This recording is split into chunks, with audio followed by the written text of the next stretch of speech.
Hello hello moneymakers, je m'appelle Rachel et bienvenue dans Mind Your Business. Aujourd'hui, je vais déconstruire les 6 mythes que j'entends le plus, que j'entends tous les jours sur le e-commerce. C'est parti!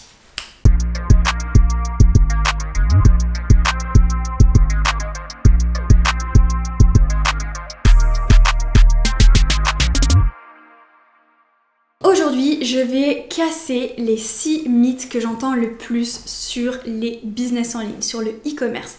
Donc sur cette chaîne Mind Your Business, si vous êtes nouveau, j'aime vous partager les tips que j'utilise pour mon business, que j'ai créé en fait en juillet 2020, qui est un business de produits capillaires.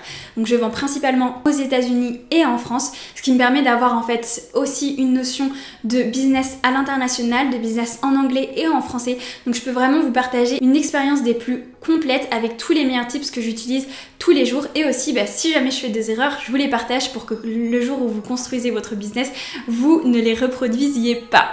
C'est parti! Le premier mythe, c'est on peut créer un business sans argent. Je pense que vous avez vu beaucoup de pubs sur internet.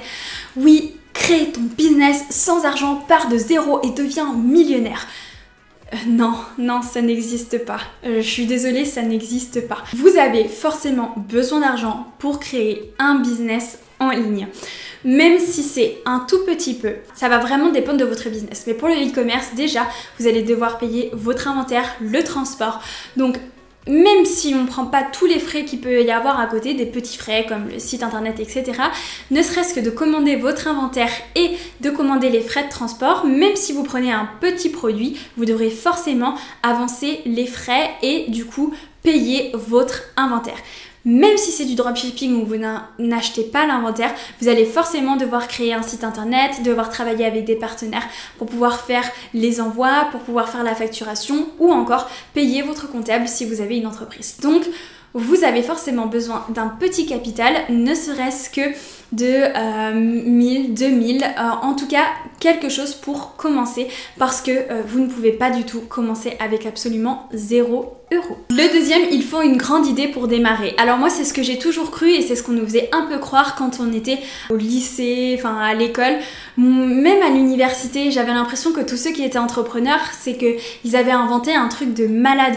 Pour moi, entrepreneur, ça voulait à la fois dire complètement innovateur, etc., faire beaucoup de recherche et développement. C'est un truc vraiment pour les ingénieurs, par exemple, etc.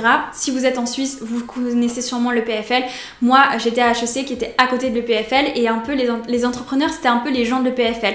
Alors que pas du tout, on peut entreprendre et créer un business sans innover, sans créer un objet que personne n'a jamais vu.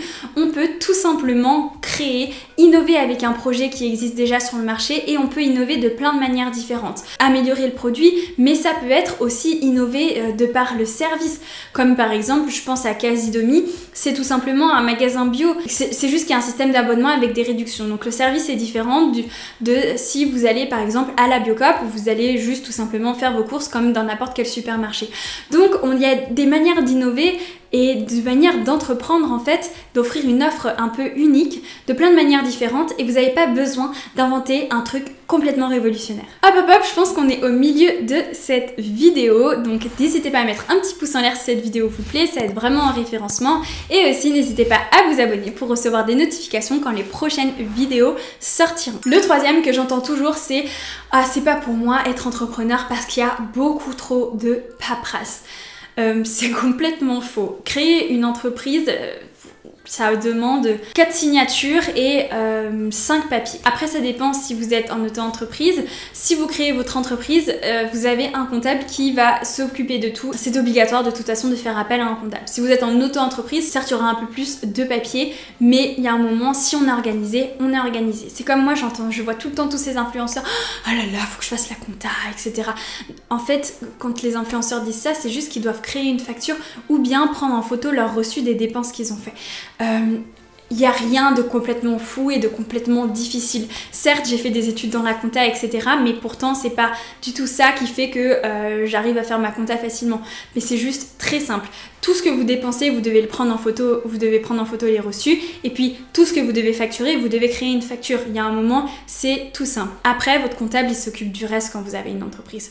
Donc, Non, il n'y a pas trop de papier. Le quatrième, c'est ouais, tu sais, il y a déjà des entreprises dans mon secteur et tout ça.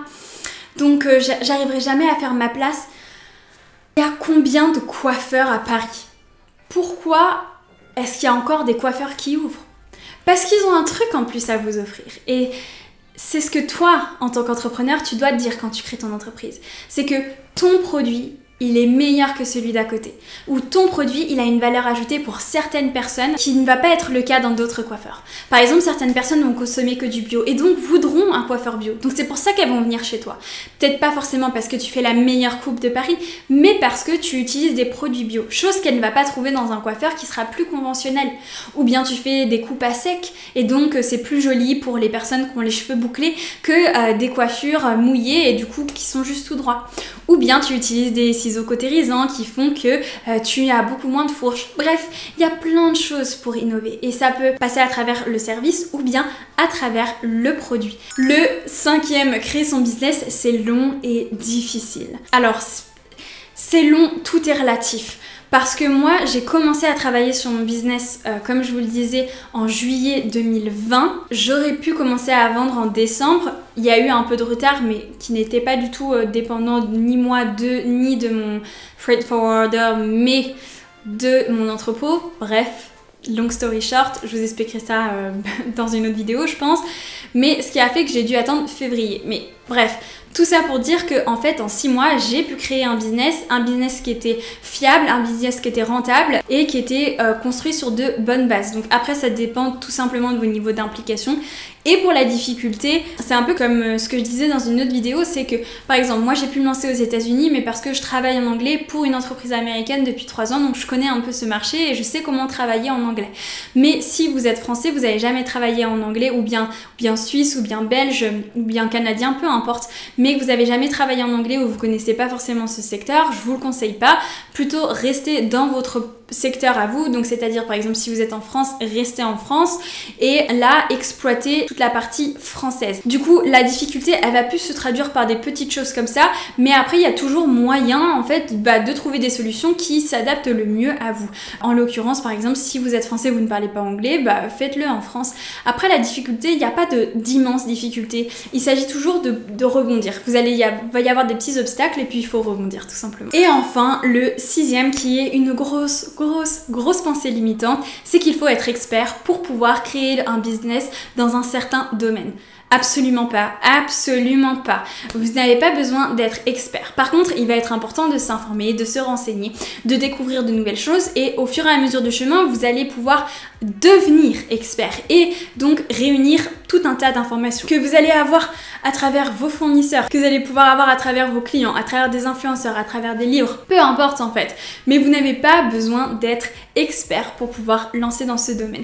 Croyez en vous, croyez dans vos connaissances et prenez le temps d'apprendre et aussi de demander de l'aide quand vous avez besoin d'aide, tout simplement. Ok, c'est tout pour moi. J'espère que cette vidéo vous a plu et vous aidera à surmonter vos pensées limitantes et pouvoir créer votre business avec de la confiance, du kiff, de l'épanouissement. Moi, je vous fais des bisous et je vous dis à très bientôt.